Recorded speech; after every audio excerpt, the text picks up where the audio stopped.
প্রিয় দর্শক, আসসালামু আলাইকুম ওয়ারাহমাতুল্লাহি ওয়াবারাকাতুহু। আজকের এই ভিডিওটিতে আপনারা এমন কিছু জানতে চলেছেন যা হয়তো আপনার জীবনের মোড় চিরতরে ঘুরিয়ে দেবে। ভিডিওর শুরুতেই আপনাদের কাছে আমার একটি বিনীত অনুরোধ, যদি আপনি সত্যিই আপনার জীবনের হতাশা, রিজিকের অভাব এবং ঋণ থেকে মুক্তি পেতে চান, তবে এই ভিডিওটি 1 সেকেন্ডও না টেনে সম্পূর্ণ দেখুন। এই চ্যানেলটি সাবস্ক্রাইব করে বেল আইকনটি বাজিয়ে দিন, ভিডিওটিতে একটি লাইক দিন এবং আপনার প্রিয়জনদের সাথে শেয়ার করুন, কারণ কে জানে আপনার একটি শেয়ার হয়তো কোনো এক হতাশাগ্রস্ত মানুষের জীবনে নতুন আলোর দিশা নিয়ে আসতে পারে। আমরা প্রতিনিয়ত জীবনযুদ্ধে লড়ছি।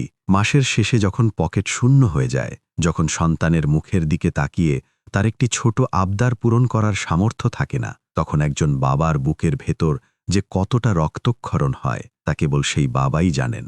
সংসারের ঘানি টানতে টানতে যখন পিঠ দেয়ালে ঠেকে যায়, চারপাশের মানুষ যখন মুখ ফিরিয়ে নেয়, পাওনাদারদের কড়া কথায় যখন রাতের ঘুম হারাম হয়ে যায়, তখন মনে হয় চারপাশটা যেন এক নিশ্ছিদ্র অন্ধকারে ঢেকে আছে। বুকের ভেতরের চাপা কষ্টগুলো দলা পাকিয়ে গলার কাছে আটকে থাকে। নির্জন রাতে জায়নামাজে বসে যখন দুহাত তুলে আল্লাহর কাছে মানুষ কাঁদে, তখন সেই কান্নার আওয়াজ পৃথিবীর কেউ না শুনলেও আরশের মালিক ঠিকই শোনেন। আজকের গল্পটি এমন এক মানুষের, যার নাম আব্দাল্লাহ। আব্দাল্লাহ ছিলেন সমাজের অত্যন্ত সাধারণ একজন মানুষ। তার পরিবারে ছিলেন তার বৃদ্ধা মা, স্ত্রী এবং ফুটফুটে দুটি সন্তান। একসময় তার একটি ছোট ব্যবসা ছিল, কিন্তু হঠাৎ এক ভয়াবহ লোকসানের মুখে পড়ে তার ব্যবসার সবকিছু শেষ হয়ে যায়। ঋণের পাহাড় তার মাথার উপর চেপে বসে। সকাল থেকে সন্ধ্যা পর্যন্ত হন্যে হয়ে কাজের সন্ধানে ঘুরে বেড়াতেন তিনি, কিন্তু কোথাও কোনো আশার আলো দেখতে পাচ্ছিলেন না। দিনের পর দিন বাড়িতে চুলা জ্বলত না। সন্তানেরা ক্ষুধার জ্বালায় যখন কাঁদত, তখন আব্দাল্লার মনে হতো কেউ যেন তার বুকের ভেতর ধারালো ছুরি চালিয়ে দিচ্ছে। আত্মীয় স্বজন, বন্ধু বান্ধব সবাই একে একে দূরে সরে গিয়েছিল, কারণ অভাব যখন দরজায় এসে দাঁড়ায়, তখন আপন মানুষেরাও যেন অচেনা হয়ে যায়। এই চরম হতাশার দিনগুলোতে আব্দাল্লার একমাত্র ভরসার জায়গা ছিল রাতের তাহাজ্জুদের জায়নামাজ। তিনি জানতেন যে রব তাকে সৃষ্টি করেছেন, তিনি তাকে এই বিপদে একা ছেড়ে দিতে পারেন না। কিন্তু মাঝে মাঝে শয়তান তার মনে ওয়াসওয়াসা বা কুমন্ত্রণা দিত। সে ভাবত, আমি তো 5 ওয়াক্ত নামাজ পড়ি, কারো ক্ষতি করিনি, হালাল পথে চলার চেষ্টা করি, তবুও আমার জীবনে এত কষ্ট কেন? কেন আমার রিজিকের দরজা এমনভাবে বন্ধ হয়ে গেল? এই প্রশ্নগুলো তাকে কুড়ে কুড়ে খেত। তার চোখ দিয়ে অঝোর ধারায় পানি ঝরত। একদিন জুমার খুতবায় মসজিদের ইমাম সাহেব রিজিক বৃদ্ধির বিষয়ে আলোচনা করছিলেন। আব্দাল্লাহ অত্যন্ত মনোযোগ দিয়ে সেই কথাগুলো শুনছিলেন। ইমাম সাহেব এমন কিছু কথা বলছিলেন যা আব্দাল্লার হৃদয়ে সরাসরি আঘাত করল। তিনি বুঝতে পারলেন, রিজিক কেবল টাকা পয়সা নয়, রিজিক হলো প্রশান্তি, রিজিক হলো সুস্থতা, রিজিক হলো হালাল উপার্জন। আর এই রিজিকের দরজা খোলার চাবি আল্লাহ স্বয়ং কোরআনুল কারিমে এবং রাসূলুল্লাহ সাল্লাল্লাহু আলাইহি ওয়াসাল্লাম তার পবিত্র হাদিসে আমাদের জানিয়ে দিয়েছেন। ইমাম সাহেব বললেন, হে মানুষ, তোমরা কি জানো, এমন 3টি আমল আছে যা যদি তোমরা ইয়াকিন ও বিশ্বাসের সাথে করতে পারো, তবে আল্লাহ সুবহানাহু ওয়া তাআলা তোমাদের এমন জায়গা থেকে রিজিকের ব্যবস্থা করে দেবেন যা তোমরা কোনোদিন ধারণাও করনি। রিজিক তোমাদের কাছে এমনভাবে ছুটে আসবে যেন জাদুর মতো সব অভাব দূর হয়ে গেছে। এই কথা শোনার পর আব্দাল্লার হৃদয়ে এক অদ্ভুত শিহরণ জেগে উঠল। তিনি মন্ত্রমুগ্ধের মতো ইমাম সাহেবের দিকে তাকিয়ে রইলেন। তার মনে হল, আজ হয়তো আল্লাহ তার কান্নার জবাব দেওয়ার জন্যই তাকে এই মসজিদে নিয়ে এসেছেন। তিনি সিদ্ধান্ত নিলেন, আজ থেকে তিনি তার জীবনকে নতুন করে সাজাবেন। কোরআন এবং সুন্নাহের আলোকে সেই 3টি জাদুকরী আমল তিনি নিজের জীবনে বাস্তবায়ন করবেন। আর সেই থেকেই শুরু হল আব্দাল্লার জীবনের এক নতুন অধ্যায়, এক অবিশ্বাস্য পরিবর্তনের গল্প। মসজিদ থেকে বের হওয়ার পর আব্দাল্লার মনের ভেতর ইমাম সাহেবের কথাগুলো বারবার প্রতিধ্বনিত হতে লাগল। ইমাম সাহেব কুরআনুল করিমের সূরা নূহের একটি আয়াত তিলাওয়াত করেছিলেন, যা আব্দাল্লার হৃদয়কে গভীরভাবে নাড়া দিয়েছিল। আল্লাহ তাআলা কুরআনে হযরত নূহ আলাইহিস সালামের জাবানিতে ইরশাদ করেছেন, অতঃপর বলেছি, তোমরা তোমাদের রবের কাছে ক্ষমা চাও, ইস্তেগফার করো, নিশ্চয়ই তিনি পরম ক্ষমাশীল। তোমরা তা করলে তিনি তোমাদের উপর মুষলধারে বৃষ্টি বর্ষণ করবেন, তোমাদের ধন সম্পদ ও সন্তান সন্ততিতে উন্নতি দান করবেন, তোমাদের জন্য বাগান তৈরি করবেন এবং তোমাদের জন্য নদী নালা প্রবাহিত করবেন। সূরা নূহ 10-12। এই আয়াতটি শোনার পর আব্দাল্লার মনে হল যেন এক ঝলক আলো তার অন্ধকার জীবনকে আলোকিত করে দিয়েছে। তিনি বুঝতে পারলেন, তার প্রথম আমলটি হল ইস্তেগফার অর্থাৎ নিজের গুনাহের জন্য আল্লাহর কাছে কায়ে মনোবককে ক্ষমা চাওয়া।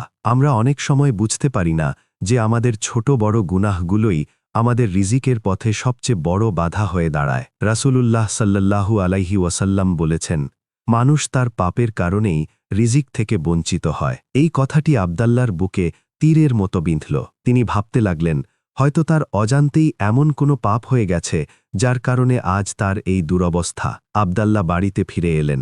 সেদিন রাতে তাহাজ্জুদের ওয়াক্তে তিনি জায়নামাজে দাঁড়িয়ে অঝোর ধারায় কাঁদতে লাগলেন। তার মনে পড়ে গেল বিখ্যাত তাবেঈ হজরত হাসান বসরি রহমার সেই বিখ্যাত ঘটনাটি। একদিন হজরত হাসান বসরি রহমার কাছে এক ব্যক্তি এসে অনাবৃষ্টির অভিযোগ করলেন। তিনি তাকে বললেন, আল্লাহর কাছে ইস্তেগফার করো। এরপর আরেক ব্যক্তি এসে দারিদ্র্যের অভিযোগ করলেন। তাকেও তিনি বললেন, ইস্তেগফার করো।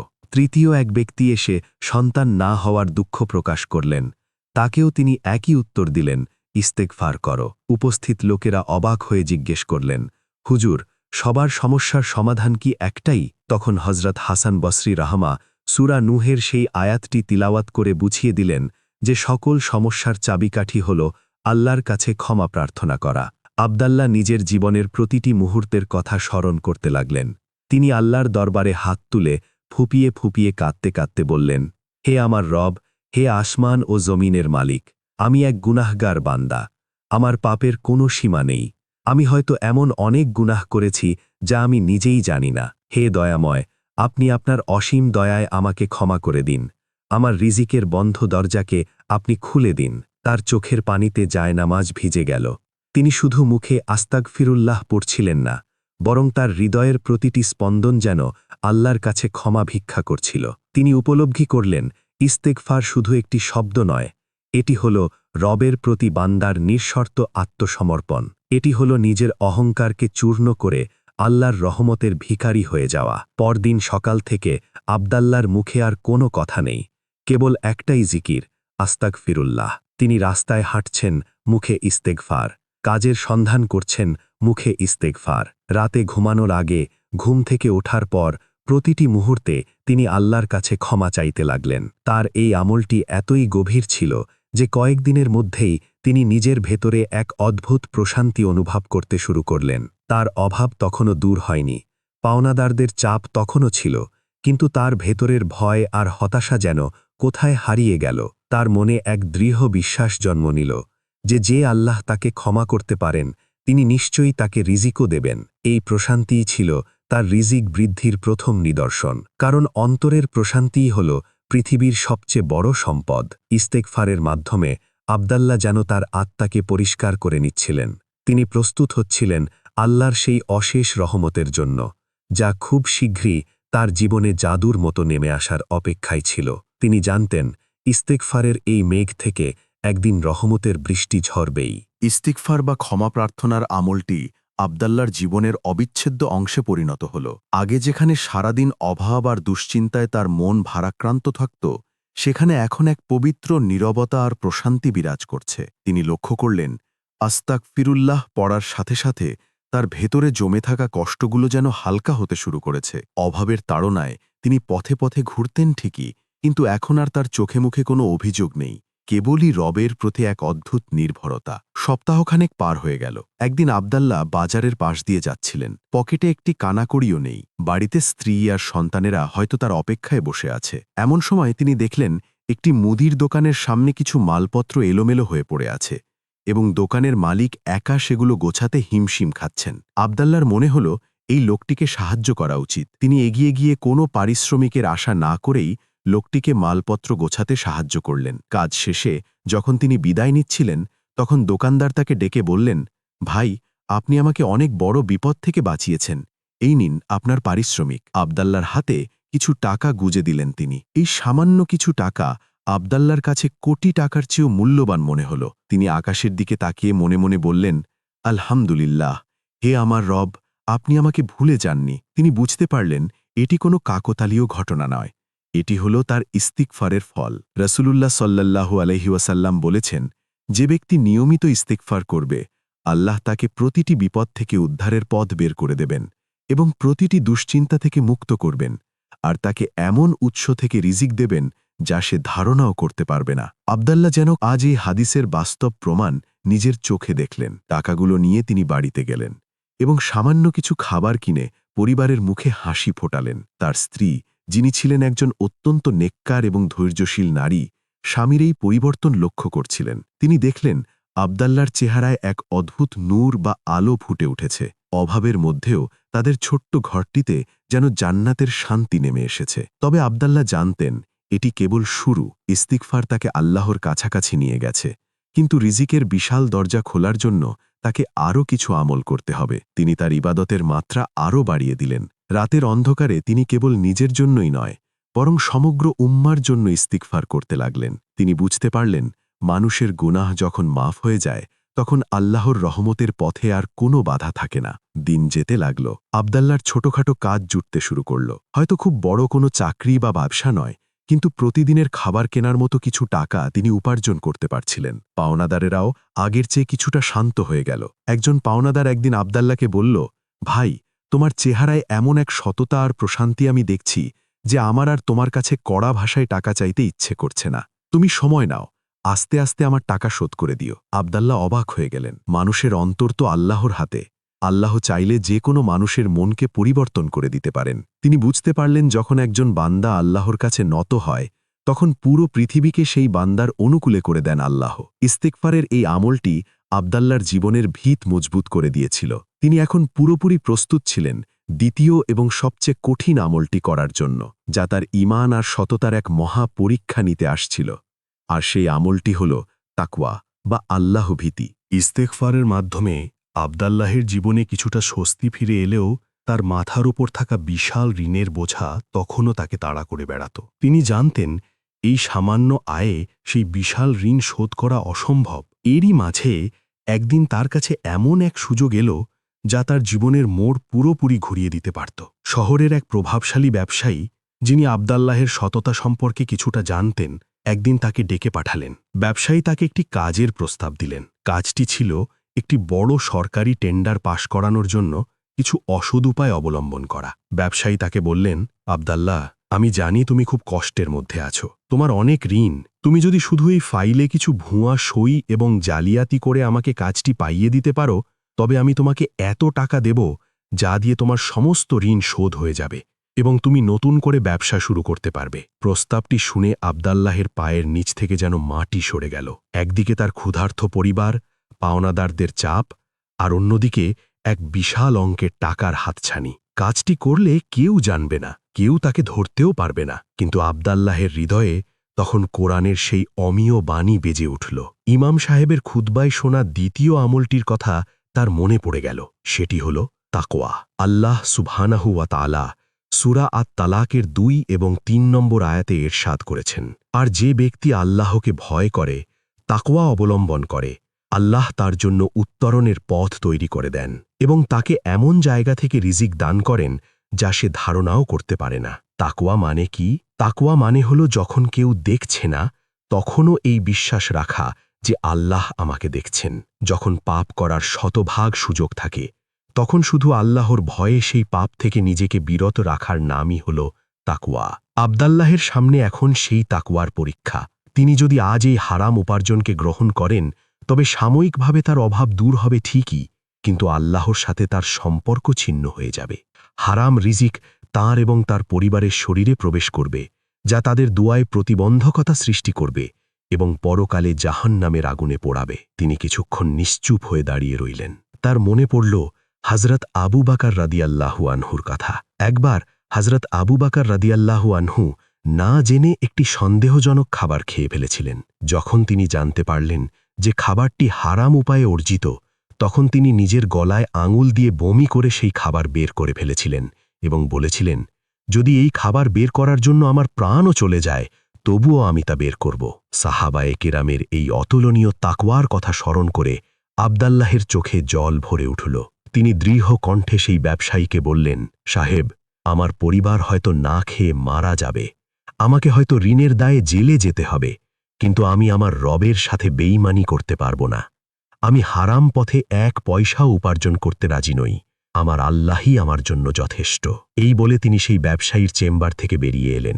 ব্যবসায়ী অবাক হয়ে তার চলে যাওয়ার পথের দিকে তাকিয়ে রইলেন। তিনি ভাবতেও পারেননি যে এমন অভাবী একজন মানুষ এত বিশাল টাকার অফার এভাবে প্রত্যাখ্যান করতে পারে। রাস্তায় হাঁটতে হাঁটতে আব্দাল্লাহের বুকটা একবার কেঁপে উঠল। তিনি কি ঠিক করলেন? তার পরিবার তো এখনও কষ্টে আছে, কিন্তু পরক্ষণেই তার মনে এক অপার্থিব প্রশান্তি নেমে এলো। তিনি বুঝতে পারলেন তিনি দুনিয়ার কাছে হেরে গেলেও আল্লাহর কাছে আজ জয়ী হয়েছেন। তিনি তাকওয়ার এই কঠিন পরীক্ষায় উত্তীর্ণ হয়েছেন, কিন্তু তিনি জানতেন না তাকওয়ার পথ কখনোই মসৃণ রয়। এই সিদ্ধান্তের পরপরই তাকে এমন এক কঠিন পরিস্থিতির সম্মুখীন হতে হবে যা তার ধৈর্যের শেষ বিন্দু পর্যন্ত পরীক্ষা নেবে। হারাম উপার্জনে সেই বিশাল প্রস্তাব প্রত্যাখ্যান করে বাড়িতে ফেরার পর আব্দাল্লার জীবনে যেন ঝড়ের পূর্বাভাস দেখা দিল। তিনি যখন বাড়িতে পৌঁছালেন তখন দেখলেন তার বাড়ির সামনে পাওনাদাররা ভিড় করে আছে। তারা আজ কোনো অজুহাত শুনতে রাজি নয়। তাদের পাওনা টাকা আজই চাই, নয়তো তারা তাকে পুলিশের হাতে তুলে দেবে। আব্দাল্লার স্ত্রী ভয়ে কাঁপছিলেন। সন্তানেরা এক কোনায় জড়সড় হয়ে কাঁপছিল। আব্দাল্লাহ অত্যন্ত শান্ত কণ্ঠে পাওনাদারদের বললেন, ভাইয়েরা, আমি আপনাদের টাকা শোধ করার জন্য আপ্রাণ চেষ্টা করছি। আমাকে আর কিছুদিন সময় দিন। আল্লাহ যদি চান আমি আপনাদের প্রতিটি পয়সা শোধ করে দেব। কিন্তু পাওনাদাররা আজ কোনো কথা শুনতে নারাজ। তারা তাকে অপমান করতে শুরু করল, কটু কথা শোনাল। সমাজের চোখে আব্দাল্লাহ যেন একজন প্রতারকে পরিণত হলেন। অনেকে তাকে বলতে লাগল, তুমি তো খুব বড় সাধু সাজো, কিন্তু মানুষের টাকা মেরে খাচ্ছ কেন? এই কথাগুলো আব্দাল্লার বুকে তীরের মতো বিঁধছিল। তিনি তো চাইলে আজই হারাম পথে টাকা এনে এদের মুখ বন্ধ করে দিতে পারতেন, কিন্তু তিনি কেবল আল্লাহর সন্তুষ্টির জন্য সেই পথ ছেড়ে দিয়েছেন। আর বিনিময়ে আজ তাকে এই লাঞ্ছনা সহ্য করতে হচ্ছে। এক পর্যায়ে পাওনাদাররা তাকে হুমকি দিয়ে চলে গেল যে আগামীকালের মধ্যে টাকা না পেলে তারা মামলা করবে। রাত নেমে এলো। আব্দাল্লার বাড়িতে আজ কোনো খাবার নেই।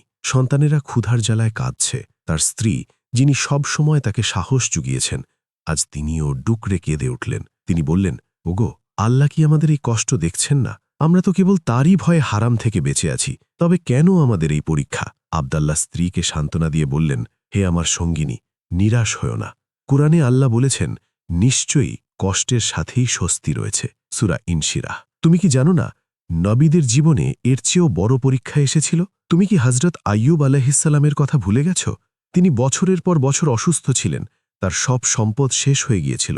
তবুও তিনি আল্লাহর উপর ভরসা হারাননি। আল্লাহ আমাদের পরীক্ষা করছেন আমরা আমাদের সিদ্ধান্তে কতটা অটল থাকতে পারি। সেদিন রাতে আব্দাল্লাহ তাহাজ্জুদে দাঁড়িয়ে সিজদায় গিয়ে এত বেশি কাঁদলেন যে তার কান্নার শব্দে রাতের নিস্তব্ধতা ভেঙে গেল। তিনি বললেন, ইয়া রাব্বাল আলামিন, আমি আপনার ভয়ে হারামকে বর্জন করেছি। আপনি তো বলেছেন তাকওয়া অবলম্বন করলে আপনি পথ বের করে দেবেন। হে আল্লাহ, আমার দেয়ালে পিঠ ঠেকে গেছে। আমার সম্মান আজ ধুলোয় মিশে যাচ্ছে। আপনি ছাড়া আমার আর কোনো আশ্রয় নেই। এটি ছিল তাকওয়ার চরম পরীক্ষা। শয়তান এই সময় সবচেয়ে বেশি ওয়াসওয়াসা দেয়। শয়তান বোঝাতে চায় যে দেখ, সততা দেখিয়ে তোর কি লাভ হলো? এর চেয়ে ওই হারাম টাকাটা নিয়ে নিলে আজ তোর এই অপমান সহ্য করতে হতো না। কিন্তু আব্দাল্লার ঈমান ছিল পাহাড়ের মতো অটল। তিনি জানতেন আল্লাহ তার বান্দাকে কখনো খালি হাতে ফেরান না। পরীক্ষার তীব্রতা যত বাড়ে, রহমতের বৃষ্টি তত কাছে চলে আসে। সকাল হলো। আব্দাল্লাহ জানেন না আজ তার ভাগ্যে কি লেখা আছে। পুলিশ আসবে নাকি পাওনাদাররা আবার অপমান করবে, তিনি কিছুই জানেন না। তিনি শুধু সম্পূর্ণভাবে আল্লাহর উপর তাওয়াক্কুল বা ভরসা করে বাড়ি থেকে বের হলেন। আর তখনই শুরু হলো তার জীবনের সেই তৃতীয় জাদুকরী আমলের প্রস্তুতি, যা তার রিজিকের বন্ধ সব দরজাকে এমনভাবে ভেঙে চুরমার করে দেবে যা তিনি কখনো কল্পনা করেননি। বাড়ি থেকে বের হওয়ার সময় আব্দাল্লার পকেটে ছিল মাত্র কয়েকটি টাকা, যা তিনি গতকাল অনেক কষ্টে উপার্জন করেছিলেন। এই টাকা দিয়ে তার পরিবারের জন্য আজকের সামান্য খাবার কেনা যেত। তিনি যখন বাজারের দিকে যাচ্ছিলেন তখন তার মনের ভেতর কেবল একটাই চিন্তা, সম্পূর্ণরূপে আল্লাহর ওপর তাওয়াক্কুল বা ভরসা করা। তৃতীয় যে আমলটির কথা ইমাম সাহেব বলেছিলেন তা হল আল্লাহর ওপর অগাধ বিশ্বাস রাখা এবং অভাবের মধ্যেও দান বা সদকা করা। আল্লাহ তাআলা হাদিসে কুদসিতে বলেছেন, হে আদম সন্তান, তুমি খরচ করো, দান করো, আমি তোমার ওপর খরচ করব। সাধারণ মানুষের দৃষ্টিতে এটি অবাস্তব মনে হতে পারে। যখন নিজের পকেটেই কিছু নেই তখন মানুষ কিভাবে দান করবে? কিন্তু ঈমানের দৃষ্টিতে এটিই হল রিজিক টেনে আনার সবচেয়ে শক্তিশালী চুম্বক। রাস্তায় হাঁটতে হাঁটতে আব্দাল্লাহ দেখলেন এক বৃদ্ধা মহিলা রাস্তার পাশে বসে কাঁদছেন। তার পাশে একটি ছোট মেয়ে যে জ্বরে কাঁপছে। বৃদ্ধা মহিলাটি মানুষের কাছে সাহায্য চাইছিলেন, কিন্তু কেউ তাকে ফিরেও দেখছিল না। আবদাল্লার পা থমকে দাঁড়াল। তিনি নিজের অবস্থার কথা ভাবলেন। তার নিজের সন্তানেরাও বাড়িতে ক্ষুধার্ত, কিন্তু এই বৃদ্ধা এবং শিশুটির অবস্থা দেখে তার হৃদয় কেঁদে উঠল। তার মনে পড়ে গেল উম্মুল মুমিনিন হজরত আয়েশা রাদিয়াল্লাহু আনহার একটি ঘটনা। একদিন তিনি রোজা রেখেছিলেন এবং ইফতারের জন্য তার কাছে মাত্র একটি রুটি ছিল। এমন সময় এক ভিখারি এসে খাবার চাইল। হজরত আয়েশা রাদিয়াল্লাহু আনহা বললেন, রুটিটি তাকে দিয়ে দাও। দাসী বলল, তাহলে আপনি ইফতার করবেন কি দিয়ে? তিনি বললেন, দিয়ে দাও, আল্লাহ ব্যবস্থা করবেন। এরপর সন্ধ্যায় এক ব্যক্তি তাদের জন্য এক থালা সুস্বাদু খাবার নিয়ে এলো, যা তারা আগে কখনো দেখেননি। এই ঈমানদীপ্ত ঘটনা স্মরণ করে আবদাল্লার ভেতরে এক অদ্ভুত শক্তির সঞ্চার হল। তিনি তার পকেটে থাকা শেষ সম্বল, সেই সামান্য কয়েকটি টাকা বের করে সম্পূর্ণটা ওই বৃদ্ধা মহিলার হাতে তুলে দিলেন। বৃদ্ধা অবাক হয়ে আবদাল্লার দিকে তাকালেন এবং দুহাত তুলে চোখের পানি ফেলে তার জন্য দোয়া করলেন, বাবা, আল্লাহ তোমার রিজিকে এমন বরকত দিন যা তুমি কখনো ভাবতেও পারোনি। আল্লাহ তোমার সব বিপদ দূর করে দিন। একজন মজলুম এবং অসহায় মানুষের এই দোয়া সরাসরি আল্লাহর আরশে গিয়ে পৌঁছাল। আবদাল্লার পকেট এখন পুরোপুরি শূন্য। জাগতিক হিসাবে তিনি এখন নিঃস্ব, কিন্তু তার হৃদয়ে তাওয়াক্কুলের যে মহাসমুদ্র তৈরি হয়েছিল তা পৃথিবীর যে কোনো সম্পদের চেয়ে দামি। তিনি সম্পূর্ণ নিশ্চিত ছিলেন যে আল্লাহ তার এই ত্যাগের প্রতিদান অবশ্যই দেবেন। তিনি জানেন না কিভাবে দেবেন, কখন দেবেন, কিন্তু তিনি দেবেন। এটাই হল তাওয়াক্কুল। আবদাল্লাহ খালি হাতে, শূন্য পকেটে, কিন্তু প্রশান্ত হৃদয়ে একটি মসজিদের বারান্দায় গিয়ে বসলেন। তার মনে কোনো আক্ষেপ নেই। তিনি আল্লাহর কাছে দোয়া করলেন, হে আল্লাহ, আমি আমার সামর্থ্য অনুযায়ী তোমার এক অসহায় বান্দাকে সাহায্য করেছি। এখন আমার সন্তানদের মুখে খাবার তুলে দেওয়ার দায়িত্ব সম্পূর্ণ তোমার। আমি তোমার রহমতের ভিখারি। এই যে শূন্যতা, এই যে নিজেকে সম্পূর্ণভাবে আল্লাহর হাতে সঁপে দেওয়া, এটাই হল রিজিকের সবচেয়ে বড় চাবি। যখন বান্দা তার নিজের সমস্ত চেষ্টা শেষ করে রবের ওপর সম্পূর্ণ নির্ভরশীল হয়ে যায়, তখন রবের রহমত আর দূরে থাকতে পারে না। আবদাল্লার এই তাওয়াক্কুল এবং সদকার আমলটি তার জীবনের সেই কাঙ্ক্ষিত জাদুকরী মুহূর্তটিকে একেবারে কাছে নিয়ে এসেছিল। অলৌকিক কিছু ঘটার জন্য আকাশ বাতাস যেন প্রস্তুত হচ্ছিল। মসজিদের বারান্দায় বসে আবদাল্লাহ যখন আল্লাহর ধ্যানে মগ্ন, তখন হঠাৎ একটি দামি গাড়ি এসে মসজিদের সামনে থামল। গাড়ি থেকে একজন সুবেশধারী ভদ্রলোক নেমে এলেন। তিনি এদিক ওদিক তাকিয়ে যেন কাউকে খুঁজছিলেন। হঠাৎ তার চোখ পড়ল আবদাল্লার উপর। তিনি দ্রুত পায়ে আবদাল্লার কাছে এসে জিজ্ঞেস করলেন, আপনি কি আবদাল্লা সাহেব? আবদাল্লা অবাক হয়ে মাথা নাড়লেন। ভদ্রলোক অত্যন্ত সম্মান দেখিয়ে বললেন, আমি আপনাকে সারা শহর খুঁজে বেড়াচ্ছি। আমি ঢাকা থেকে এসেছি। আমার একটি বিশাল এক্সপোর্ট ইম্পোর্ট কোম্পানি আছে। আপনি কি কিছুদিন আগে শহরের ওই ব্যবসায়ীর একটি হারাম প্রস্তাব ফিরিয়ে দিয়েছিলেন? আবদাল্লা চমকে উঠলেন। তিনি ভাবলেন হয়তো ওই ব্যবসায়ী তার ক্ষতি করার জন্য লোক পাঠিয়েছে। তিনি ভয়ে ভয়ে বললেন, হ্যাঁ, আমি সেই প্রস্তাব ফিরিয়ে দিয়েছিলাম, কারণ তা ইসলাম সম্মত ছিল না। কিন্তু আপনি কিভাবে জানলেন? ভদ্রলোক হাসি মুখে বললেন, যেই ব্যবসায়ীর প্রস্তাব আপনি ফিরিয়ে দিয়েছিলেন, তিনি আমার কাছে ওই কাজের জন্য অন্য আরেকজন অসৎ লোককে নিয়োগ দিয়েছিলেন। কিন্তু পরবর্তীতে ধরা পড়ে যাওয়ায় সেই ব্যবসায়ী এবং ওই অসৎ লোক উভয়েই এখন জেলে আছে। তদন্তের সময় আমি জানতে পারি যে অভাবের তাড়নায় থাকা সত্ত্বেও আপনার মতো একজন সৎ মানুষ সেই হারাম কাজের প্রস্তাব ঘৃণা ভরে প্রত্যাখ্যান করেছিলেন। ভদ্রলোক একটু থেমে আবেগজড়িত কণ্ঠে বললেন, আমি তখন থেকেই আপনার মতো একজন সৎ এবং আল্লাভীরু মানুষকে খুঁজছিলাম, যাকে আমি আমার কোম্পানির সবচেয়ে গুরুত্বপূর্ণ এবং বিশ্বস্ত পদে নিয়োগ দিতে পারি। কারণ যে মানুষ আল্লাহর ভয়ে এত বড় টাকার লোভ সামলাতে পারে, সে কখনো মানুষের সাথে বেইমানি করতে পারে না। আমি আপনাকে আমার কোম্পানির জেনারেল ম্যানেজার হিসাবে নিয়োগ দিতে চাই।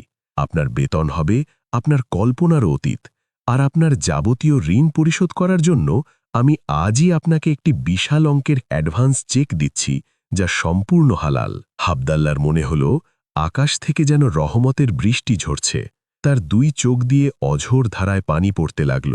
তিনি মসজিদের ফ্লোরে লুটিয়ে পড়ে আল্লাহর দরবারে সিজদায় শুকরিয়া আদায় করলেন। সিজদায় তার কান্না থামছিল না, তিনি বুঝতে পারলেন সূরা আত-তলাকের সেই আয়াতের অর্থ এবং তাকে এমন জায়গা থেকে রিজিক দান করেন যা সে ধারণাও করতে পারে না। যে ব্যবসায়ী তাকে হারাম পথে টাকা দিতে চেয়েছিল, আল্লাহ সেই ব্যবসায়ীর পতন ঘটিয়ে একজন নেককার মানুষের মাধ্যমেই সম্পূর্ণ হালাল উপায়ে আবদাল্লাহর জন্য রিজিকের এক বিশাল দরজা খুলে দিলেন।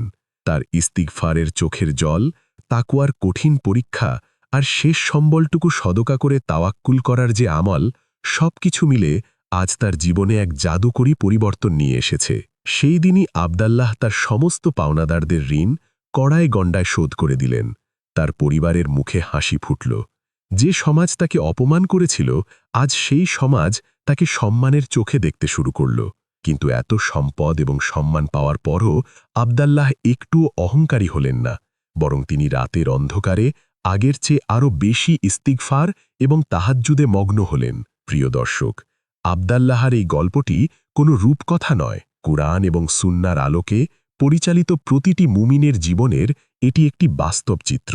আপনি যদি আপনার জীবনে রিজিকের অভাব অনুভব করেন, তবে আজ থেকেই এই 3টি আমল শুরু করুন। 1. বেশি বেশি ইস্তিগফার করুন। 2. জীবনের প্রতিটি ক্ষেত্রে তাকওয়া বা আল্লাহভীতি অবলম্বন করুন। হারাম থেকে নিজেকে শতভাগ দূরে রাখুন। 3. সামর্থ্য অনুযায়ী দান বা সদকা করুন এবং সম্পূর্ণ তাওয়াক্কুল বা ভরসা রাখুন একমাত্র আল্লাহর উপর। আল্লাহ ওয়াদা করেছেন তিনি আপনার রিজিকের সব অভাব দূর করে দেবেন। ভিডিওটি যদি আপনার হৃদয়কে স্পর্শ করে থাকে, তবে অবশ্যই চ্যানেলটি সাবস্ক্রাইব করবেন, লাইক দেবেন এবং এই ঈমানদীপ্ত গল্পটি সবার সাথে শেয়ার করবেন। আল্লাহ আমাদের সবাইকে হালাল এবং প্রশস্ত রিজিক দান করুন। আমিন। আসসালামু আলাইকুম ওয়া রাহমাতুল্লাহ।